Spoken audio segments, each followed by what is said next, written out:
नमस्कार दोस्तों, स्वागत करते हैं आप सभी का ईएसके न्यूज़ पर। अगर आपने अभी तक ईएसके न्यूज़ को सब्सक्राइब नहीं किया तो फटाफट सब्सक्राइब करके वीडियो को लाइक कर दे। दोस्तों, ईवीएम को लेकर बहुत ही बड़ी खबर निकल के आ रही है, साथ ही महाराष्ट्र चुनाव को लेकर भी बड़ी खबर निकल के आ रही है। एक एक करके आपको बताएंगे, इसलिए वीडियो को शुरू से लास्ट तक जरूर देखिएगा। दोस्तों, इस खबर के माध्यम से किसी भी पार्टी, किसी भी नेता, किसी भी व्यक्ति के भावनाओं को ठेस पहुंचाना नहीं है, बस इसे एजुकेशन और शिक्षा के पर्पज से बनाया गया है। तो सबसे पहली बड़ी खबर की बात करें तो इस बार महाराष्ट्र विधानसभा चुनाव के नतीजे हर लिहाज इतिहास रहे।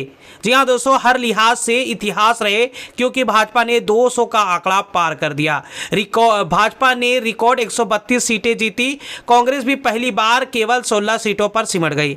जी हां दोस्तों, मैं एक बार फिर से बोलना चाहता हूं कि भले ही बीजेपी 132 सीटें जीती, लेकिन एनडीए गठबंधन ने 200 का आंकड़ा पार कर लिया। कांग्रेस भी पहली बार केवल 16 सीटों पर सिमट गई। महाराष्ट्र हमेशा निर्दलीय विधायकों की बड़ी संख्या रही है। इस बार चुनाव में 2087 निर्दलीय उम्मीदवार मैदान में उतरे, जो 2019 के 1400 निर्दलीय की तुलना में लगभग 50% अधिक है। बावजूद इसके सिर्फ 2 निर्दलीय जीत सके। इनमें से जुन्नर के शरद दादा सोनवाने ने राष्ट्रवादी कांग्रेस पार्टी के सत्यशील सिलकर को 6664 मतों के अंतर से हराया। और दोस्तों, चंडगढ़ से शिवाजी पटेल ने राष्ट्रवादी कांग्रेस पार्टी अजित के राजेश पटेल को 24,134 वोटों से हराया। रविवार को शिवाजी पटेल ने बीजेपी को समर्थन दे दिया। उन्होंने डिप्टी सीएम देवेंद्र फडणवीस को पत्र सौंपा। ऐसे में बीजेपी को अकेले संख्याबल 133 हो गया है। जी हां दोस्तों, बड़ी खबर निकल के आ रही है। हालांकि निर्दलियों की कम जीत के बावजूद उन्होंने कई सीटों पर प्रमुख पार्टियों के लिए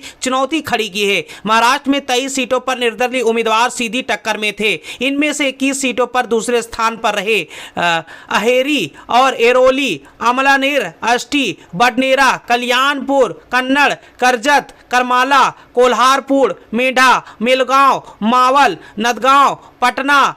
जी हाँ दोस्तों, रमटेका जैसे तमाम जगहों पर यहाँ पर रंजीत सिंधे जैसे निर्दलीय उम्मीदवार कई सीटों पर प्रमुख पार्टियों के वोट काटे और नीतियों को प्रभावित किया गया। जी हाँ दोस्तों, बड़ी खबर निकल के आ रही है महाराष्ट्र चुनाव को लेकर। महाराष्ट्र विधानसभा चुनाव 2024 में 70 से अधिक बागी नेताओं ने निर्दलीय उम्मीदवार के तौर पर अपनी किस्मत आजमाई थी। जी हाँ दोस्तों, जुन्नर से शरद सोनवाने शिवसेना के टिकट के दौरे में थे, लेकिन टिकट नहीं मिलने पर निर्दलीय चुनाव लड़ा। एनसीपी के सत्यशील शेखर को 6664 वोटों से हराया। महायुति उम्मीदवार और वर्तमान विधायक अतुल बेंके एनसीपी के राजेश नरसिंहराव पटेल को 24,134 वोटों से हराया। चंडगढ़ में जीत दर्ज की। ये दोनों सीटों उप मुख्यमंत्री अजित पवार के गुट को आवंटित की गई थी, जिसमें महायुति में बगावत हुई थी दोस्तों, जिसमें से कई बड़े चेहरे हार गए हैं। भाजपा के खिलाफ बागी हुई पूर्व सांसद हिना गावित और नंदगांव एनसीपी के पूर्व विधायक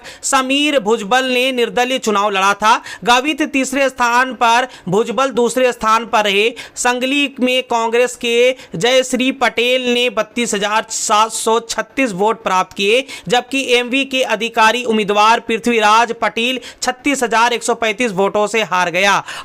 2024 में निर्दलीय उम्मीदवारों का प्रदर्शन इतिहास रूप से सबसे कमजोर रहा। इस बार सिर्फ 2 निर्दलीय उम्मीदवार चुनाव जीतने में सफल हुए, जो 1962 के बाद का सबसे निचला आंकड़ा है। 1992 में जब कांग्रेस बहुमत से 4 सीट चूक गई थी, 13 में से 12 निर्दलीय ने शरद पवार की सरकार को समर्थन दिया था। जी हाँ दोस्तों, 1995 में जब 3196 निर्दलीय उम्मीदवार मैदान में थे, उनमें से रिकॉर्ड 45 निर्दलीय ने जीत दर्ज की। शिवसेना भाजपा सरकार के गठन में महत्वपूर्ण भूमिका निभाई। कई निर्दलीय मंत्री भी बने। 1999 में जब कांग्रेस और एनसीपी अलग अलग चुनाव लड़े, 12 निर्दलीय ने जीत दर्ज की। कांग्रेस एनसीपी गठबंधन सरकार बनाने में मदद की।